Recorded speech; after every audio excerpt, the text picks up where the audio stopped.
would MLK have been as prolific and accepted as he was if there wasn't also a Malcolm X on the other side of the story? Well, Malcolm X, but also we had the Deacons of Defense in Mississippi who actually were armed guards for Black people in Mississippi. Like, you have multiple segments of a movement.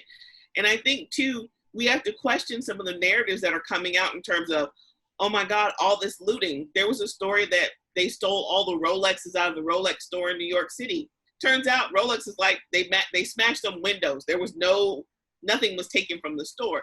So I think, too, some of the narratives that were being told or given by police departments or from media sources need to be questioned as well, because that may be a first report, and then they find out, oh, that actually didn't happen, or this wasn't as bad as we thought.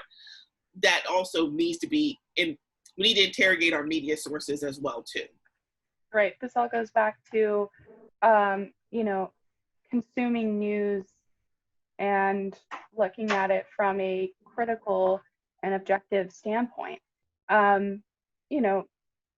I think misinformation plays into a lot of the stories that we're seeing a ton. I mean, I can't tell you, I've actually been trying to avoid social media just because a lot of the things that I've been seeing, it's like, you can look at something and say, it's like, that's not real. I can tell when I'm looking at this post that it's not real, and that information gets spread so quickly. And then we wonder why people are believing these things.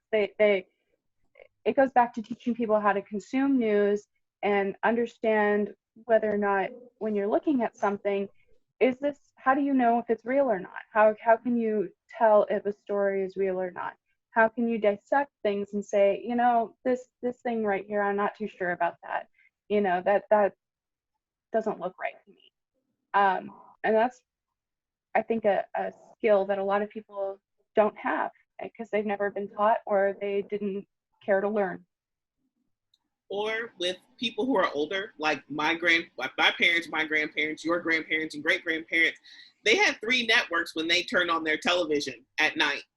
And that was it. And you trusted whatever they said. So there's a belief, and this came out in a recent report from one of the big companies, one of the big surveys that they do, said that older adults are more likely and more apt to trust things that from media sources, quote unquote, because that's what you're supposed to do. That's what they were trained to do. So I think media literacy in this dynamic environment is so important and so necessary, but trying to teach people this in the middle of literally in the middle of a pandemic, and also in the Black Lives Matter movement, and on top of everything else, my cognitive load is shot. I don't want to learn anything else right now. So it's going to be hard to try and encourage people to think about these things.